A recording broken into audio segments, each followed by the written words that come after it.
시편 99편입니다. 시편 99편 1절에서 10절의 말씀을 다같이 한 목소리로 읽겠습니다.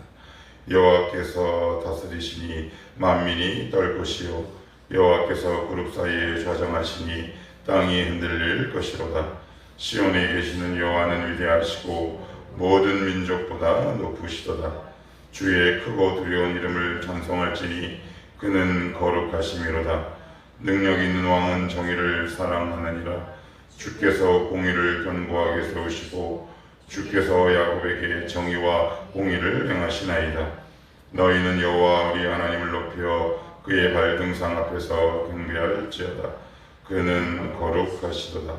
그의 제사장들 중에는 모세와 아론이 있고 그의 이름을 부르는 자들 중에는 사무엘이 있도다. 그들이 여호와께 간구함에 응답하셨도다. 여호와께서 구름 기둥 가운데에서 그들에게 말씀하시니 그들은 그가 그들에게 주신 증거와 율례를 지켰도다. 여호와 우리 하나님이여, 주께서는 그들에게 응답하셨고 그들의 행한 대로 갚기는 하셨으나 그들을 용서하신 하나님이시니이다. 너희는 여호와 우리 하나님을 높이고 그 성산에서 예배할지어다. 여호와 우리 하나님은 거룩하심이로다. 아멘. 성경은 기본적으로 우리에게 주신 말씀이 아니라 그 시대에 살아가는 사람에게 주신 말씀입니다. 이 차이를 우리가 좀 분명하게 인식해야 말씀을 이해하는데 보다 이해의 폭이 확장될 수 있죠. 우리에게 주신 말씀이 아니라니 무슨 괴상한 소리냐. 1차적으로 무슨 의미일까요?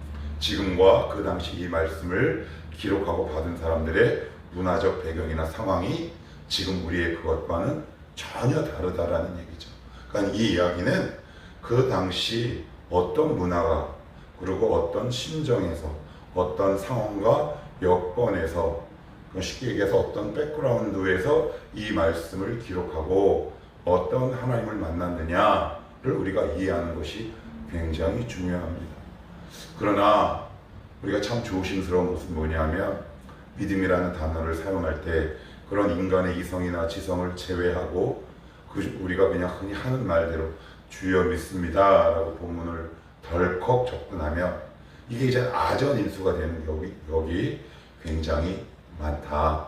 그래서 좀 정리해 보면 제가 누누이 말씀드리지만 그 당시 배경, 상황, 심지어 더 나아가 이 말씀을 기록한 그 사람의 여러 가지 상태도 이해하는 것이 굉장히 중요한데 이 본문은 우선 우리가 잘 이해하기 위해서는 누가 지었으며 어떠한 상황에서 이 말씀을 기록했는지를 알아야 하죠.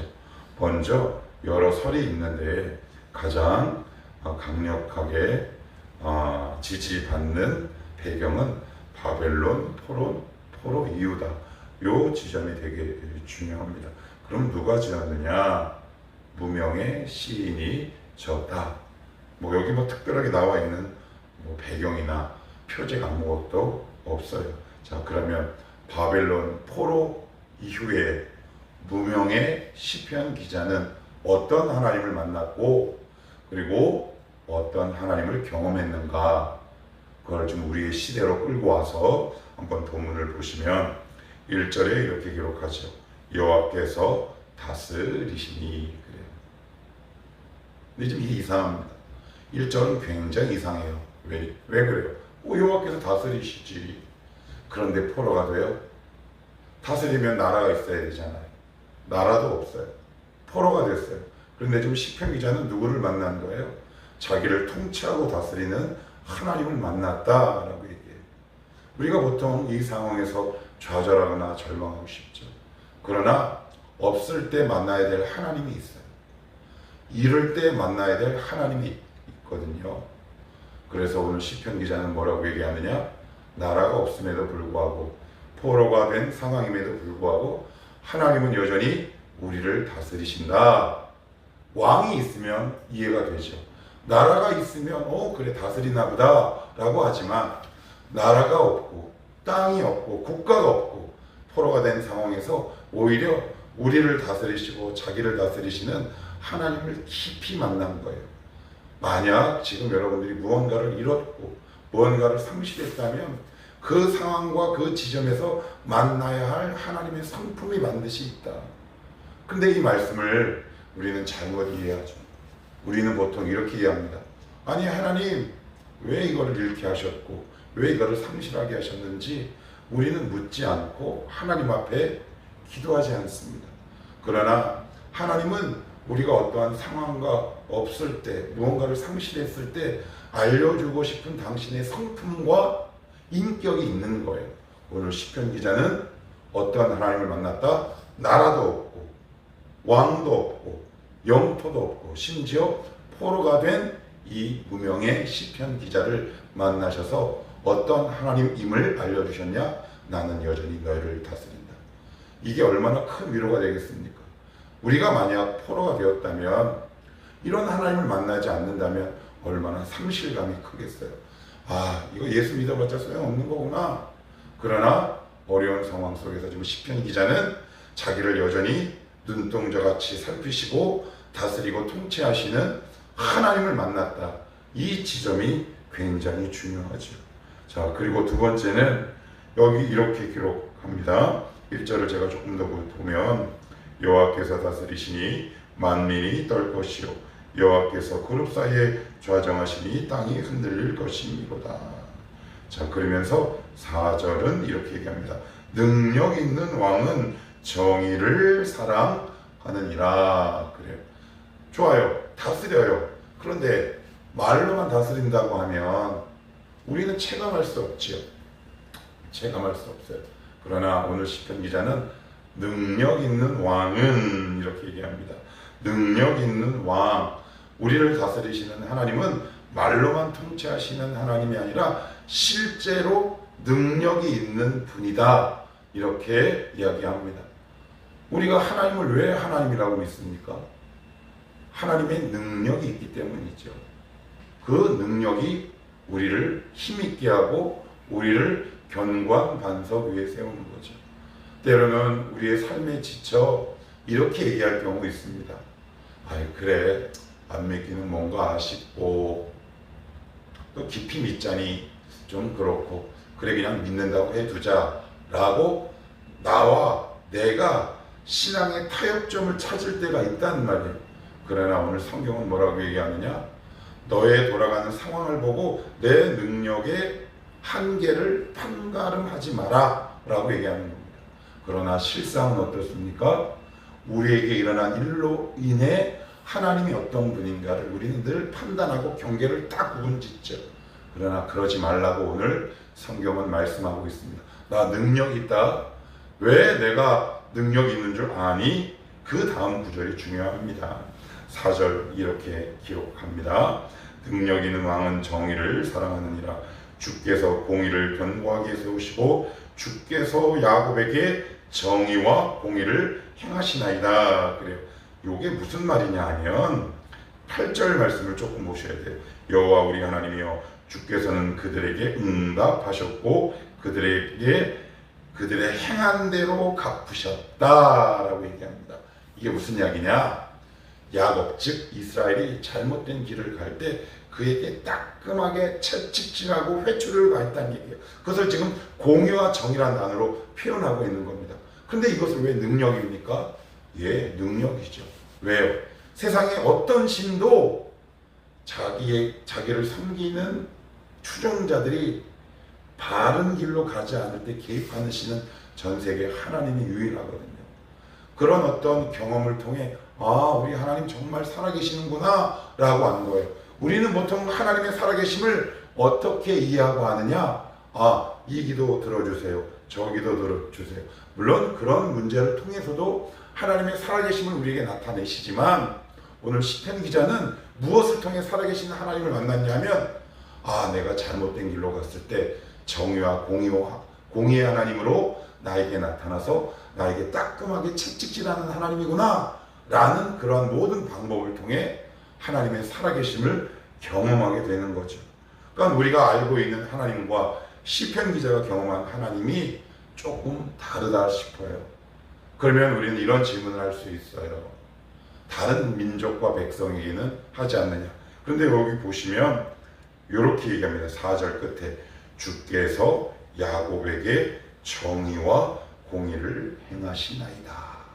이거를 우리가 체감되는 아주 쉬운 단어로 보면 이렇게 표현할 수 있어요. 하나님은 왜 유독 나에게 이렇게 까칠하게 구시지? 하나님은 나에게 왜 유독 엄하게 구시지? 이렇게 얘기합니다. 저도 그렇고요. 지금도 그러는지 몰라요. 그러나 조금만 생각해 봅시다.